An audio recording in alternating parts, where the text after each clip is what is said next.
오늘 주시는 하나님 말씀 보도록 하겠습니다. 마태복음 5장 1절에서 4절의 말씀입니다.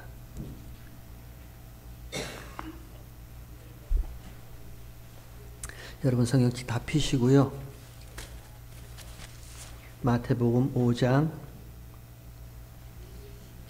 1절에서 4절, 우리 길지 않는 말씀이니까 다 함께 한 목소리로 읽도록 하겠습니다. 마태복음 5장 1절에서 4절까지 말씀입니다. 예수께서 무리를 보시고 산에 올라가 앉으시니 제자들이 나온지라 입을 열어 가르쳐 가라사대 심령이 가난한 자는 복이 있나니 천국이 저희 것이며 애통하는 자는 복이 있나니 저희가 위로를 받을 것이며 온유한 자는 복이 있나니 저희가 땅을 기업으로 받을 것이며. 아멘. 예수께서 무리를 보시고 산에 올라가 앉으십니다. 그리고 입을 열어 가르치십니다. 심령이 가난한 자는 복이 있나니 천국이 저희 것이며 애통하는 자는 복이 있나니 저희가 위로를 받을 것이며 그리고 온유한 자는 복이 있나니 저희가 그 땅을 기업으로 받을 것임이니라. 이렇게 말씀하십니다. 예수님이 산에 올라가십니다. 그리고 입을 열어 가르쳐 주십니다. 이전에 산 위에서 가르치신 적이 있죠. 하나님이 산 위에서 그 하나님의 입을 열어서 가르쳐 주신 적이 있습니다. 시인의 산에서요. 출애굽기 20장에 보면 애굽에서 나와 쪼개진 홍해를 건너 광야를 지나던 이스라엘 백성들이 시인의 산 앞에 머물 때 하나님이 시인의 산 위에서 모세를 불러 올려서 그 시인의 산 위에서 하나님이 입을 열어서 계명, 율법, 이스라엘 전체에 대해서 하나님의 율법을 입을 열어 가르쳐 주셨습니다. 하나님의 율법은요, 하나님이 가르쳐 주신 계명은요, 하나님 앞에 의로워질 수 있는 방법입니다. 예레미야 11장 4절에 보면 너희가 내 목소리를 청종하고 나의 모든 계명을 지켜 행하면 그리하면 너희는 나의 백성이 되고 나는 너의 하나님이 되리라 약속하셨습니다. 하나님이 그들에게 율법을 주십니다. 계명을 주십니다. 말씀을 주십니다. 언약하십니다. 그리고 너희가 이 모든 계명을 지켜 행하면 하나님이 요구하시는 의로움요. 우리의 의가 아닙니다. 우리가 뭐 의롭다고 우리의 의가 아니라 하나님이 요구하시는 그 의로움을 너희가 만들어낼 수 있다. 그래서 하나님의 계명과 하나님의 율법은요, 하나님이 요구하시는 하나님의 의를 만들 수 있는 방법이에요. 안 되죠. 안 됩니다.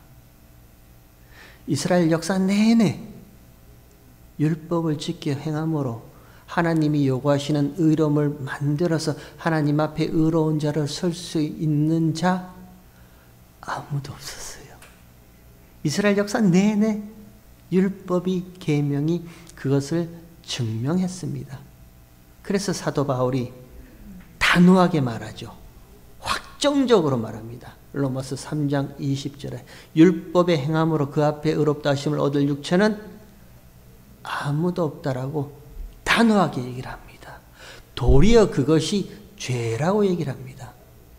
저와 여러분이 뭔가 열심을 내어서 하나님께서 주신 그 계명, 이거 율법 지켜서 내가 나 스스로 하나님 앞에 의로움을 만들어서 하나님 앞에 의로운 자 될래요 하는 그 모든 시도와 그 모든 행위가 하나님 앞에서 죄다라는 것을 율법이 계명이 그렇게 확인시켜주고 드러내주고 있는 겁니다. 안 돼요. 할 수 없습니다. 그럼에도 불구하고 우리는 끊임없이 할 수 있다 생각합니다. 끊임없이 I can do everything 뭐 이런 거 있죠. 우리가 뭔가를 해서 하나님 앞에 떳떳한 자로 내가 나설 수 있다라고 생각을 해요. 그러니까 끊임없이 움직여요. 쉬지 않고 움직입니다. 무슨 날파리가 저희 집에 어젯밤인가 그저께 밤에 날파리 한 마리 들어왔는데 잡으려 해도 잡을 수가 없어요. 안 앉아요. 이렇게 앉아있으면 가서 탁 잡고 싶은데 앉지를 않아요. 요 놈이 끊임없이 윙 하면서 왔다 갔다 눈앞에는 보이는데 혹시 앉으면 나한테 맞아 죽을까봐 어떻게 하는 건지 끊임없이 그 날개짓을 막 이렇게 취하면서 막 이렇게 하더라고요. 그리고 밤이 지나고 아침에 일어나니까 온데간데 어디 갔는지 없어요. 아마 지쳐서 어디 가서 숨어 있는지 모르겠어요. 우리가 그런 것 같아요. 이 세상을 끊임없이 움직입니다. 마치 물고기가 그 지느러미와 꼬리 힘으로 사는 것처럼 끊임없이 꼬리를 흔들면서 뭔가 앞으로 나가는 것처럼 그렇게 살아요. 조금의 쉼도 없습니다. 단 1시간도요. 아니 단 10분이라도 조용히 아무 말 없이 아무 움직임 없이 단 10분이라도 하나님 앞에 예수님 앞에 십자가 앞에서 그저 잠잠하게 있지를 못해요. 참 이상하죠. 가만히 있으면 좋은데 단 10분이라도요. 하나님을 생각하며 예수님을 묵상하며 그 십자가의 그 의미가 뭔지를 우리가 이렇게 기억하면서 그 입을 다물고 그 모든 마음에서 일어나는 그 생각에서 일어나는 모든 것들을 다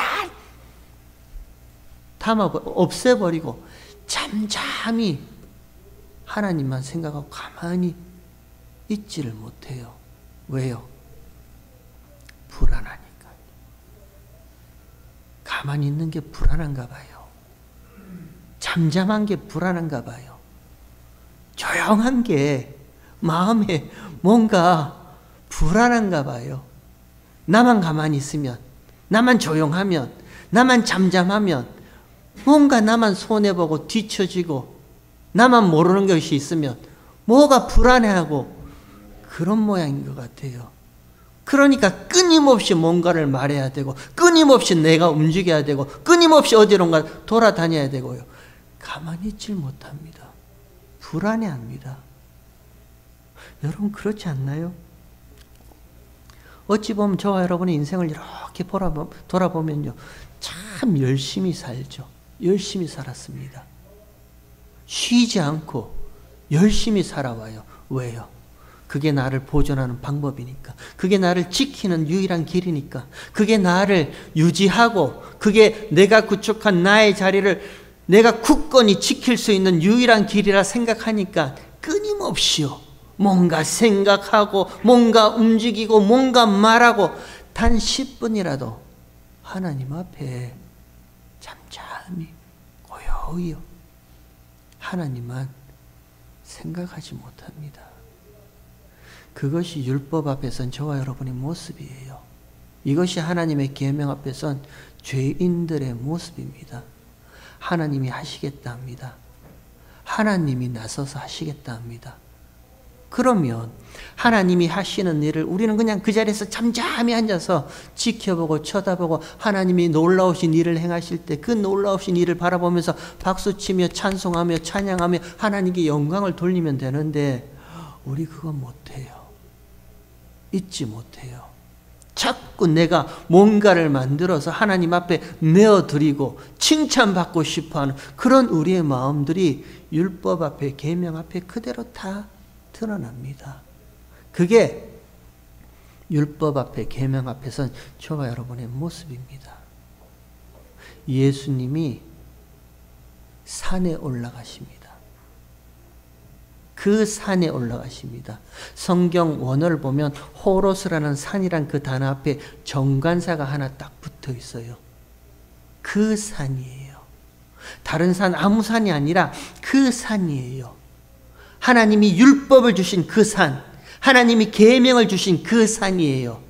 그 누구도 그 율법과 계명을 지켜 행함으로 하나님이 요구하신 의로움을 만들어낼 수 없는 그 산이란 말입니다. 신의 산이죠. 율법의 산이죠. 그 산에 예수님이 지금 올라가세요.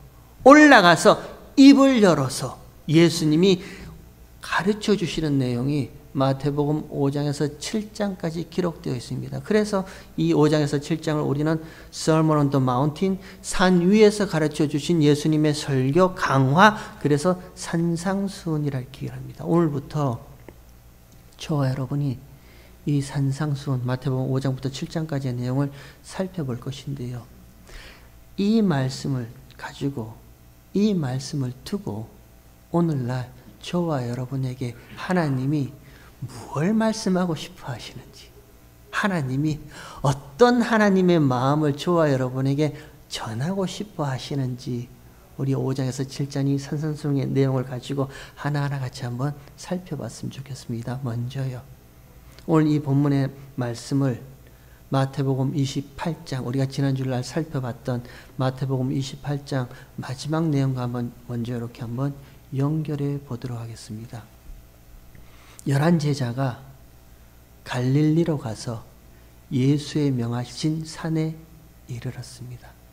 그리고 거기서 부활하신 예수님을 만났습니다. 부활하신 예수님께서 마지막으로 11제자들에게 말씀하십니다. 그러므로 너희는 가서 모든 족속으로 제자를 삼고 아버지와 아들과 성령의 이름으로 세례를 주고 내가 너에게 분부하여 가르친 모든 것을 지키게 하라라고 이야기를 하십니다. 볼지어다. 이 마지막 문장의 강세는 볼지어다, behold, 보라는 거기에 강세가 있다라고 했습니다. 무엇을 보라는 건데요? 무엇을 예수님이 부활하신 예수님이 제자들에게 볼지어다 이렇게 말하는데요. 십자가의 피튀김의 현장요. 예수님이 십자가에서 피 흘리신, 그래서 그 피튀김의 피의 그 일하심의 현장을 보라는 거예요. 모든 족속으로 제자를 삼아내시는 예수님의 그 피튀김의 현장을 너희는 보고요. 그리고 아버지와 아들과 성령의 이름으로 피의 세례를 주는 그 보혈의 일하심을 너희가 좀 보라는 거예요. 그리고 나서요, 내가 너에게 가르쳐 분부한 모든 것을 지키게 하는 십자가의 피의 일하심을 보라는 거예요. 언제까지요? 세상 끝날까지요. 창세전 그리스도 예수 안에서 거룩하고 흠이 없게 하시려고 예정하시고 택하신 하나님의 모든 백성들을 그 약속이 이루어지는 그날까지요. 누군지 모르겠습니다. 하나님이 누굴 택하셨고 누구를 구원하시겠다고 하셨는지 저는 모르겠어요. 그러나 하나님께서 이미 그 아들 예수 그리스도에게 주신 하나님의 백성들이 있단 말입니다. 그들이 예수 안에서 예수의 피로 거룩하고 흠이 없는 자로 완성되는 그날까지요. 저와 여러분이 신랑 되신 예수 그리스도의 거룩하고 정결한 신부로 서는 그날까지 예수의 피의 일하심을 보라는 거예요. 그러니까 저와 여러분은 그 일의 증인입니다. 그래서 교회를 증인이라고 이렇게 얘기를 하는 거예요. 이 땅에 참 안 그랬으면 좋겠는데 사는 게 너무 어려워요. 너무 힘들어요. 뭘 해도 뭐 가슴이 꽉 차는 만족감이 없어요. 항상 뭔가 이렇게 공허하고 허전하고요. 왠지 모르게 불안하고요. 그런 이 땅입니다. 이 세상이에요. 하루 세끼 밥 먹고 편히 자고 그러면 다 되는데 그럼에도 불구하고 뭔가가 이게 좀 앞으로 내가 뭘 하고 살지? 이 허전하고 공허한 부분들이 있단 말입니다.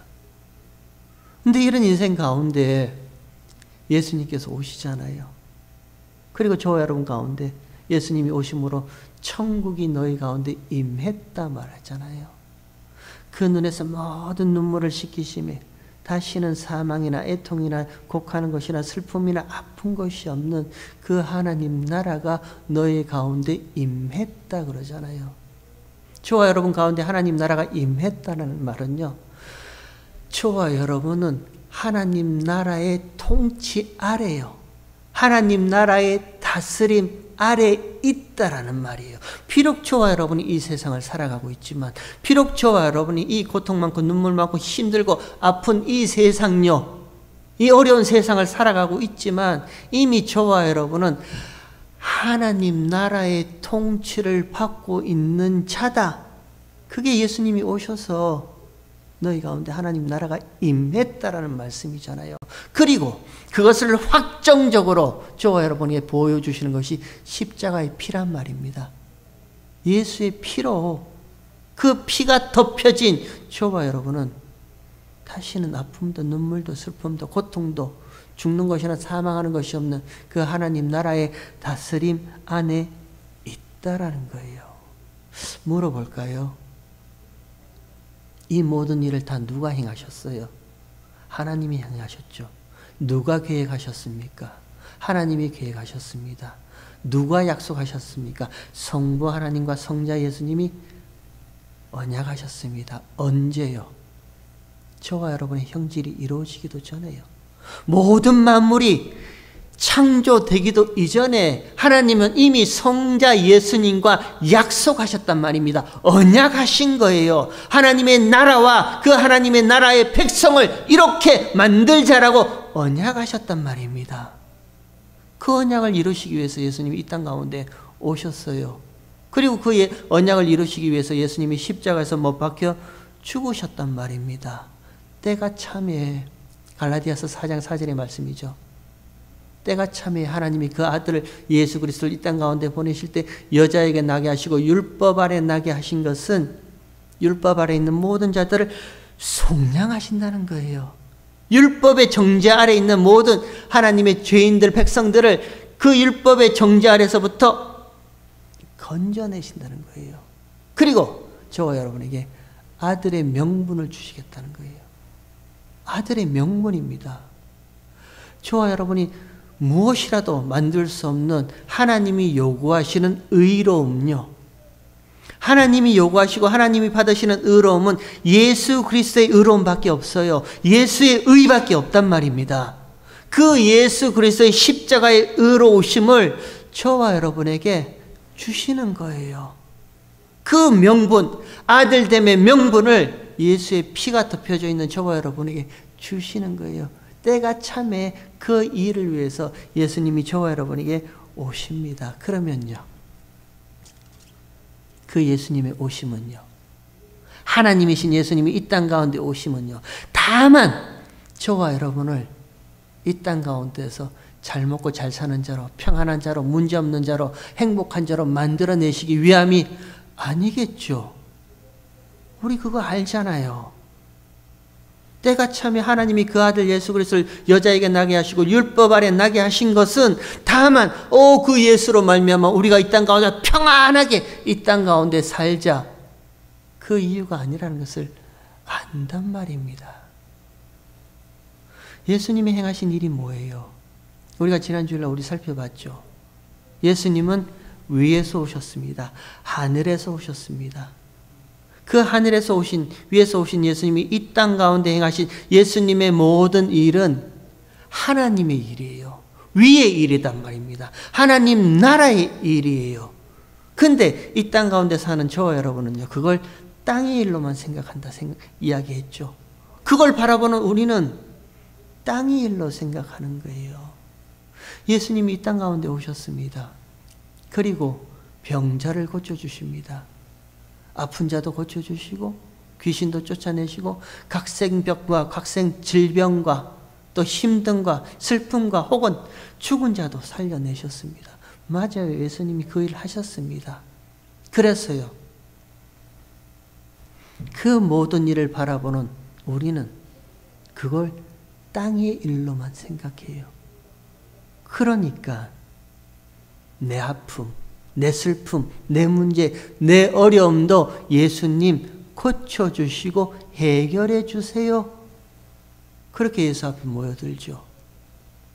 오늘 본문 한번 볼까요? 오늘 본문 5장 바로 앞에 보면 이런 내용이 있습니다. 5장 바로 앞에 4장 23절 한번 보세요. 바로 앞에 4장 23절에 예수께서 온 갈릴리에 다니사 저희 회당에서 가르치시며 천국 복음을 전파하시며 백성 중에 모든 병과 모든 약한 것을 고치시니 그의 소문이 온 수리아에 퍼진지라. 사람들이 모든 앓는 자 곧 각색 병과 고통에 걸린 자 귀신 들린 자 간질하는 자 중풍병자를 데려오니 저희를 고치시더라. 이렇게 되어 있죠. 바로 앞에 그 이 이야기가 붙어 있습니다. 예수님이 오셔서 고쳐주십니다. 각색 병과 각색 약한 것들을 고쳐주십니다. 그러니까 소문이 났겠죠. 야, 예수님 앞에 가니까 우리가 고칠 수 없는 병이 고쳐졌대. 예수님 앞에 가니까 우리가 해결할 수 있는 그 문제가 해결받았대. 가보자. 우리도 가보자. 무슨 치유 집회, 은사 집회, 신유 집회. 좋아요. 우리도 가보자. 모여듭니다. 각색 병든 자, 앓는 자, 힘든 자 모두가 다 예수님 앞에 모여들고 있어요. 그리고 나서요. 그 다음에 25절에 보면 갈릴리와 데가볼리와 예루살렘과 유대와 요단강 건너편에서 허다한 무리가 예수님 앞에 나옵니다. 예수님을 따라갑니다. 당연하겠죠. 저 같아도 그러겠어요. 저 같아도 이렇게 허약한 육신을 가지고 있는 저 같아도 아무리 약을 먹어도 낫지 않는 이런 허약한 몸을 가지면 어디 가서 그게 나았대 하면 저 같아도 귀가 번쩍해서 거기 가고 싶어요. 막 쫓아가고 싶어요. 다 쫓아왔단 말입니다. 갈릴리와 데가볼리와 예루살렘과 유대와 요단강 저편에 있는 허다한 무리가 예수님이 각색 질병과 무슨 귀신 들린 자와 죽은 자도 살리셨다는 그 소문을 듣고 모두가 다 무리가 예수님을 따라옵니다. 근데 그 다음에 5장 시작하면서 이렇게 합니다. 예수께서 무리를 보시고 산에 올라가 앉으시니 제자들이 나온지라. 이렇게 시작합니다. 슬쩍 피하세요. 슬쩍 피하십니다. 저는 이 말씀을 보고 예수님이 참 매정하시다. 나온 모든 무리들을 이왕 고쳐주셨으면 다 고쳐주면 좋지. 왜? 요단강 건너편에 있는 자들까지 다 예수님 앞에 소문을 듣고 다 나왔는데 예수님이 그 무리를 보시고 슬쩍 그들은 피하고 제자들만 데리고 산에 올라가십니다. 그리고 그 제자들에게만요. 그들에게만 심령이 가난한 자는 복이 있나니 천국이 저희 것이며 라고 이 팔복에 대해서 산상수훈에 대해서 그들에게만 가르쳐 주세요. 왜요? 성경이 왜 이렇게 이야기를 하고 있을까요? 아니란 거예요. 아니란 거죠. 예수님은 그저 이 땅의 아픔과 이 땅의 문제와 이 땅의 어려움만 해결해 주러 오신 분이 아니라는 거예요. 아니면요. 예수님이 이 땅에서 행하신 모든 일들은 위의 일요. 하나님 나라의 일이란 것을 보여주고 싶어 하시는 거예요. 그냥 예수님이 각생병자와 약한 자와 귀신 들린 자와 무슨 간질한 자를 고쳐주셨어요? 아니요. 예수님이 분명히 얘기를 하십니다. 천국 복음을 가르치시며 라고 얘기를 하고 있어요. 그들에게 천국 복음을 이야기하시는 거예요. 천국은 하나님 나라는 이렇다라고 얘기하시는 거예요. 그 하나님 나라가 어떤 모습인데요? 그 위에 있는 나라, 하나님 나라, 예수와 함께 온 이 땅 가운데 있는 그 하나님 나라, 영원한 나라의 모습은 어떤 나라인데요? 다시는 사망이나 아픈 것이나 슬픈 것이나 곡하는 것이나 눈물이 없는 나라, 그 나라가 이런 모습이란 것을 이 땅 가운데 천국 복음을 가르치시면서 보여주시기 위해서 예수님이 각색 병자와 약한 자와 아픈 자와 귀신 들린 자를 고쳐주시는 거예요. 다만 너희의 문제, 다만 저와 여러분 인간의 우리의 문제, 죄의 삭은 사망이라면서요. 죄의 삭은 사망이라면서요. 그 사망의 증상들이 뭔데요? 죄로 말미암아 우리에게 오는 그 죽음의 증상들이 뭔데요? 고통이죠. 질병이죠. 아픔이죠. 간질하는 뭐 그런 거죠. 공허함이고 외로움이고 쓸쓸함이죠. 그 죄의 증상, 사망의 증상들이 다시는 없는 하나님 나라의 그 영원한 나라의 모습이 이렇다는 것을 이 땅 가운데 예수님이 아픈 병자, 각종 약한 자를 고쳐주시면서 그 가운데 하나님 나라의 본질, 그 실체가 뭔지를 가르쳐주고 보여주시는 거예요. 근데 다만 이 땅의 사람들은, 저와 여러분은 이 땅의 일로만 생각합니다. 나도 고쳐주세요. 나도 치유해 주세요. 나의 문제도 해결해 주세요. 허다한 무리가 예수님을 쫓아옵니다. 그 쫓아온 무리를 보고 예수님이 그들을 슬쩍 피하고 제자들만요, 교회만요, 진짜 참 교회만 그들을 데리고 산에 올라가서 입을 열어서 가르쳐 주십니다. 그러면 이 산상수훈의 내용은요, 5장부터 7장까지 기록된 이 산 위에서 가르쳐 주신 예수님의 이 말씀은요, 비록 저와 여러분이 이 땅 가운데 살지만, 비록 저와 여러분이 이 땅 가운데 공허함과 외로움과 아픔과 힘든 가운데 그 지치고 허덕이는 그런 모습 가운데 살지만, 그럼에도 불구하고 하나님의 다스림, 하나님의 통치, 하나님 나라의 통치 안에, 이미 하나님 나라의 다스림 안에 있는 자의 이 땅의 모습은 이런 모습이야 라고 보여주시는 것이 산상수훈의 이야기인 거예요. 다른 거 없습니다. 그 시작이 어떻게 하는데요? 심령이 가난한 자는 복이 있나니 천국이 저희 것임이라. 원어 그대로 직역해 볼까요? 원어 그대로 직역하면 이런 모습입니다. 복이로다. 감탄사예요. 거기가 다 감탄사로 되어 있어요. Blessed. 복이로다. 심령이 가난함이 복이로다. 그리고 천국이 저희 것임이라. 이거를 원어 그대로 직역하면 너희가 천국이다, 이 말을 하는 거예요. 복이다. 심령이 가난한 너희가 바로 천국이다.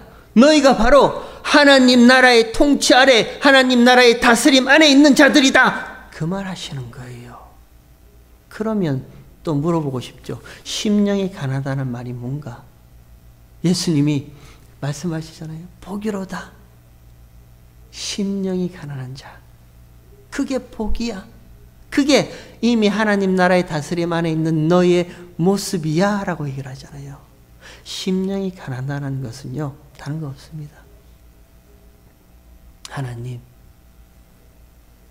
하나님의 은혜가 아니면, 하나님의 사랑이 아니면, 하나님의 도와주심이 아니면 나는 아무것도 아닌 자 맞습니다라는 것을 자각하는 것이 심령의 가난함이에요.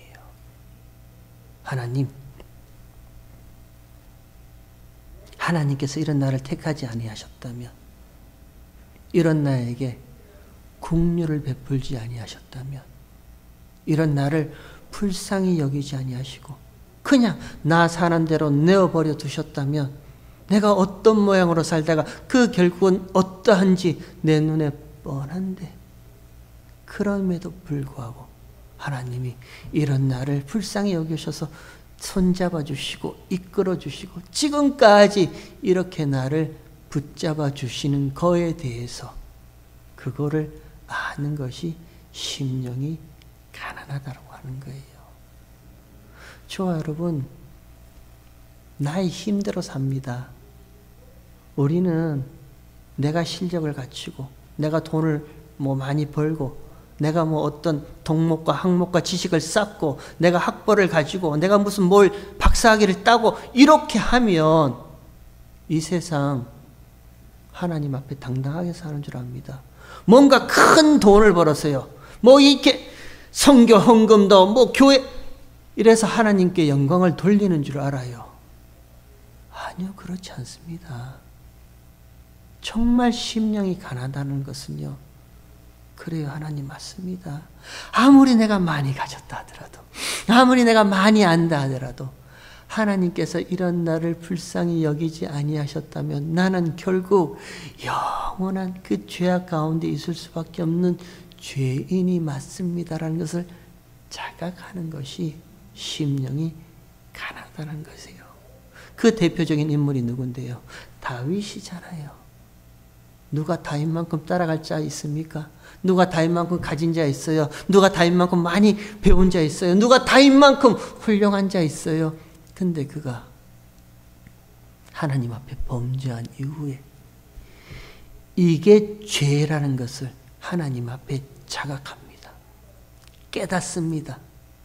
자기 죄를 숨기려고 뭐 살인까지 서슴지 않았던 그 다윗이 하나님 앞에 이게 죄의 실체고 죄의 본질의 모습이었다는 걸 깨닫습니다. 그러니 그 다윗이 하나님 앞에 하나님 나의 죄를 용서해 주십시오. 나의 죄를 제발 맑게 좀 깨끗하게 씻어 주십시오. 이런 나의 죄의 더러움과 찢기를 맑게 씻어 주실 분은 하나님밖에 없습니다. 그러니 하나님 이런 나를 떠나지 마시고 이런 나를 붙잡아서 끝까지 하나님 앞에 죄 없는 자로 용서하여 주세요. 그게 다윗의 모습이잖아요. 그 다윗이 그 심령이 얼마나 가난해져요. 그게 심령이 가난한 자예요. 그게 하나님 나라의 다스림을 받는, 아니 이미 저와 여러분 가운데 임한 하나님 나라를, 비록 우리가 이 세상을 살지만 하나님 나라를 살아가는 저와 여러분 교회의 모습이 첫 번째 모습이요, 하나님 앞에서 심령이 가난한 자의 모습으로 드러날 수밖에 없는 거예요. 우리 뭐 그렇게 대단한 거 없습니다. 알면은 제가 얼마나 많이 알겠어요. 저와 여러분이 지식을 가졌다면 얼마나 많이 가졌겠어요. 그 조그마한 지식으로요, 뭔가 남을 가르치려 하고 비판하려 하고 판단하려 하고요, 정죄하려 하고요. 그렇게 사는 것이 잘 사는 것이다. 저는 한 번씩 깜짝깜짝 놀라는 게, 어느 교회 다니세요? 물어보면 예 하면서 무슨 큰 대형 교회 그 다니는 걸 아주 프라우드처럼, 훈장처럼 그렇게 얘기를 하시는 분들이 있더라고요. 누가 저한테 어느 교회 다니세요? 그러면 저는 네, GCSC 다닙니다. 어딘지 모르거든요. 근데 영어로 말하면 뭔가 그럴듯하게 보이니까 예, 저는 GCSC 다닙니다. 이렇게 얘기를 하는 거예요. 우리가 왜 그런 것에 자꾸 힘들어할까요? 예? 정말 하나님 보시기에, 하나님이 생각하시기에 그 천국 백성의 모습은요, 날마다 끊임없이 하나님이 긍휼 베풀어 주지 아니하시면 진짜 나는 티끌이요 생명 없는 먼지 같은 존재이니까 붙잡아 주신 그 긍휼의 손길 제발 좀 놓지 말아 주세요. 이 심령이 가난한 모습입니다. 어제 저녁에 제 아내와 저는 주변에 있는 조그만 교회 부흥에 다녀왔습니다.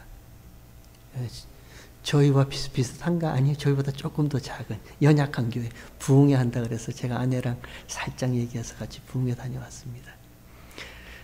부흥회 가운데 그 목사님이 하신 말씀이 기억납니다. 이런 말씀을 하시더라고요. 그 목사님이 날마다 저녁에 자고 아침에 일어나는 것이 그냥 일어나는 것이 아니라 하나님이 잠을 깨워주시는 은혜로 일어나는 거래요. 맞아요. 저는 생각 안 해봤거든요. 그냥 눈 뜨는 줄 알았어요. 근데 눈을 뜨게 하시는 것도 하나님의 은혜래요. 그것도 놀라운데, 그 다음에 그 목사님이 하시는 말씀, 이런 말씀을 하시더라고요.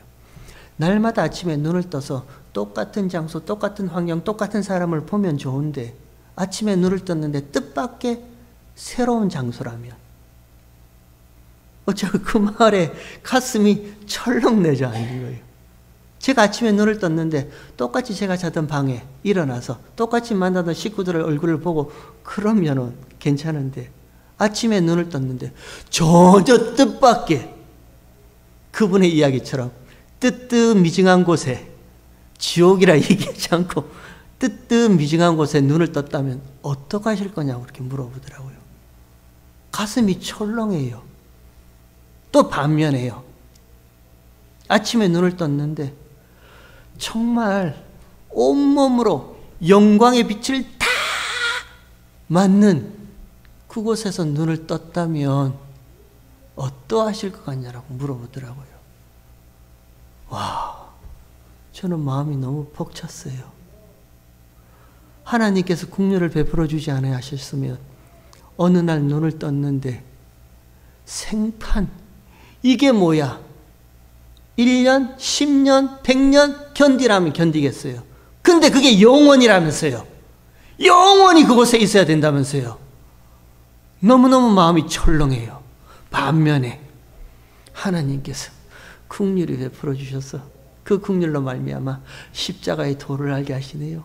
예수의 피가 내 위에 덮여져 있다는 것을 알게 하시네요. 내가 하나님 앞에 나갈 때마다 나로 나가는 것이 아니라 예수의 피에 그 힘에 힘입어서 담력함으로 담대함으로 하나님 앞에 나가는 것을 아네요. 그래서 눈을 떴을 때 다시는 모든 눈물에서 눈을 씻기심에 아픔과 슬픔과 힘듦이 없는 마음의 부족함이나 외로움이 없는 그런 곳에서 눈을 뜨게 하셨을 때 그 감격, 그 감사, 왜 이 땅에서는 못 누릴까? 그래서 제가 집에 오면서 많은 회개를 했습니다.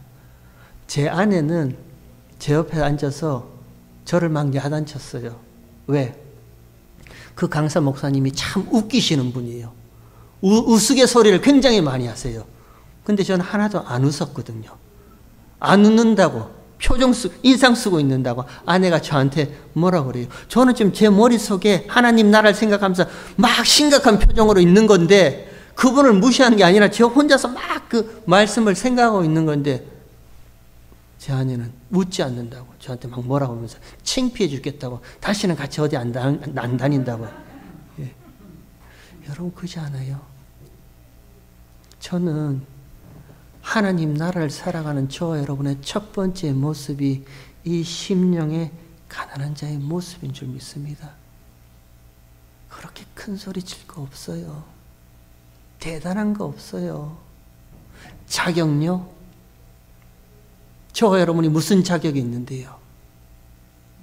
저와 여러분은 봉사할 자격도 없고 기도할 자격도 없고요. 큰 소리 칠 자격도 없는 자들이었어요. 하나님 앞에서 이 교회에 나와서 교회에 봉사를 하고 기도를 하고 하나님의 말씀을 보고 듣고 읽고 깨닫고 할 자격이 없는 자들이에요. 근데 이런 나로 하나님 앞에 그 피로 값주고 사신 교회에 봉사할 자격을 주시잖아요.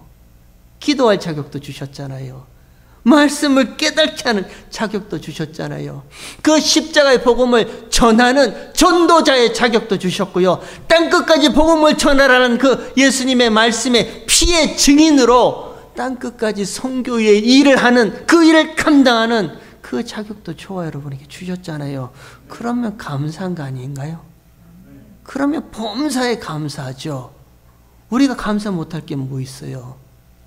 저와 여러분 첫 번째 모습은 하나님 앞에서 심령이 가난한 자의 모습이에요. 그게 복이랍니다. 그리고 그 다음에 뭐라고 했어요? 애통하는 저는 복이 있나니. 심령이 가난한 저와 여러분에게서 반드시 터져 나올 것은 애통함입니다. 하나님, 이런 죄악된 나, 이런 문제 많은 나, 이런 내가 하나님 앞에 날마다 섭니다. 그러니 하나님, 이런 나의 옛사람은 날마다 십자가에서 죽여주시길 원합니다.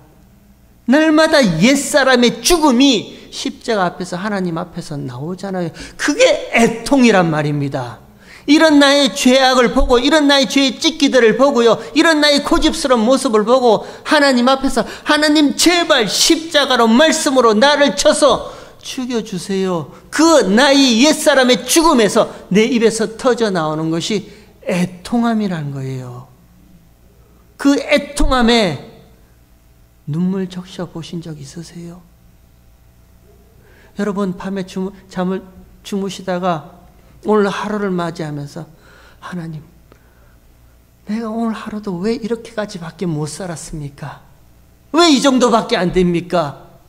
왜 아직도 내가 펄펄 살아서 내 위주로 내 만족으로 살아갈 수밖에 없습니까? 그래서 그 애통함에 나오는 눈물로 내 베갯잎이 축축하게, 예전에는 다 적셔보셨죠? 지금은 뽀송뽀송 하시죠? 애통함이 없죠? 분함만 있죠? 미움만 있죠? 애통함이 나온단 말입니다. 이런 내가 십자가 앞에서 나의 진짜 모습을 보면요, 죽여주세요. 제발 좀 꺾어주세요. 이 고집스러움을. 그 애통함이 나와요. 그 애통의 눈물 가운데 복이 있나니 저희가 뭘 받는다고요? 위로를 받는다잖아요. 그 애통의 눈물 가운데 하나님께서 위로함을 주십니다.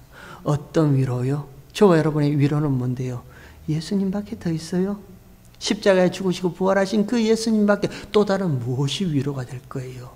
그 십자가의 피로 저와 여러분의 모든 죄를 덮어주셨다는데, 말갛게 씻어주셨다는데, 그것 외에 어떤 것이 저와 여러분에게 위로가 될까요? 그 위로함을 저와 여러분에게 준단 말입니다. 그것이 복이다! 이렇게 얘기를 해요. 그러면요, 그 위로함을 받은 자에게서 나오는 것이 온유한 마음입니다. 요것만 하고 마칠게요. 예수님이 말씀하셨습니다. 나는 마음이 온유하고 겸손하니 나의 멍에를 보고 내게 나와서 배우라 하죠. 예수님이 스스로 나는 마음이 온유한 자라 하세요. 예수님이 무슨 마음이 온유한데요? 성전에 들어가서 다 엎어버리셨는데, 다 꾸짖으셨는데요. 독사의 새끼들하고 욕하시는데요. 예수님이 무슨 마음이 온유해요? 근데 예수님 스스로가 나는 마음이 온유한 자라 하세요. 그 예수님의 온유한 마음이란 것은요, 십자가 앞에서 하나님 아버지, 하실 수 있으면 이 잔을 내게서 지나가게 하옵소서. 그러나 나의 뜻대로 마옵시고 아버지의 원대로 해 주십시오. 이 십자가로 하나님의 약속이 이루어진다면 이 십자가의 자리를 내가 꼭 지킬 수 있게 하나님 도와주세요. 그게 예수님의 온유의 마음이에요. 그 마음이 저와 여러분에게 주어진대요. 예수로 말미암아 위로함을 받은 저와 여러분이요, 그 온유의 마음이 있대요. 어떠한 일이 있더라도, 저와 여러분의 인생 가운데 어떠한 일이 벌어진다 하더라도 이 좁디 좁고 거칠고 거친 십자가의 길을 꼭 걸어나가게 해주세요. 이 자리만큼은, 이 예배의 자리만큼은, 하나님의 앞에 선 이 자리만큼은 어떠한 일이 있어도 그 무엇으로도 빼앗기지 않게 이 자리만큼은 꼭 지키게 해주세요. 그게 온유한 마음이래요. 그 온유한 마음에게 무슨 복이 주어지는데요? 땅을 기업으로, 그 땅요, 새하늘과 새 땅요, 약속의 땅요, 하나님 나라요, 그 자리를 지키는 자에게, 그 길을 끝까지 걸어가는 자에게는 반드시 완성된 하나님 나라에서 기업으로 얻는다. 그게 복이다. 이렇게 말씀하시는 거예요. 여러분, 이 땅에 살면서 저와 여러분이 이런 모습이 되었으면 좋겠습니다. 이미 우리는 비록 이 땅에 살지만 하나님 나라를 사는 자들입니다. 하나님 나라의 다스림과 통치 아래에 있는 자들이에요. 그러면 교회인 저와 여러분이 하나님 나라의 통치를 받는 첫 번째 모습이요, 심령이 가난한 자의 모습이에요. 하나님 앞에서 도와주세요. 하나님, 긍휼히 베풀어 주세요. 무슨 큰 소리 칠 게 있어요? 무슨 잘난 것 있다고 자랑할 게 뭐 있어요? 그죠? 하나님 도와주세요. 그 심령의 가난함 속에서 터져 나오는 것이 애통함입니다. 그 애통의 눈물이 다시금 회복되었으면 좋겠습니다. 나는 왜 이 정도밖에 되지 않아요, 하나님? 그 애통의 눈물이 저와 여러분에게 다시 회복되기를 원합니다. 그리고 나서요, 그 애통의 눈물을 흘리는 저와 여러분에게 하나님이 위로함을 주십니다. 말씀으로, 십자가로, 예수 그리스도로 위로함을 주십니다. 그 위로함을 받은 저와 여러분이 반드시 하나님 앞에서요, 하나님, 이런 나로 신랑 되신 예수 그리스도의 정결한 신부로 세우시는 그날까지 그 걸어가는 모든 걸음, 그 자리를 꼭 지키게 해주세요 하는 온유한 마음이 저와 여러분에게 있기를 주의 이름으로 축원합니다. 우리 시간 11월 시작하는데 같이 한번 통성으로 기도했으면 좋겠습니다. 하나님 앞에, 하나님, 내 마음은 왜 심령이 가난해야 되는데 자꾸만 완악한 마음이 될까요? 왜 애통의 눈물이 사라져 버렸을까요? 왜 자꾸 나는 그 자리를 지키지 못하고 딴 자리에 가서 있을까요? 내 마음이 왜 하나님 앞에 있지 않고 자꾸 딴 곳에 가 있을까요? 하나님, 그러니 애통하는 자, 심령이 가난한 자, 하나님 앞에 그 자리를 지킬 수 있는 자, 하나님 다시 한번 은혜를 베풀어서 하나님의 백성으로서 이런 모습이 될 수 있게 해주세요. 우리 11월 한 달 동안 심령이 가난한 자로요, 애통하는 자로요, 또 그 마음이 온유한 자로 걸어갈 수 있게 저와 여러분의 가정이, 우리 자녀들이, 교회가 그런 모습이 될 수 있게 우리 이 시간 통성으로 같이 한번 기도했으면 좋겠습니다. 다 함께 기도하도록 하겠습니다. 하나님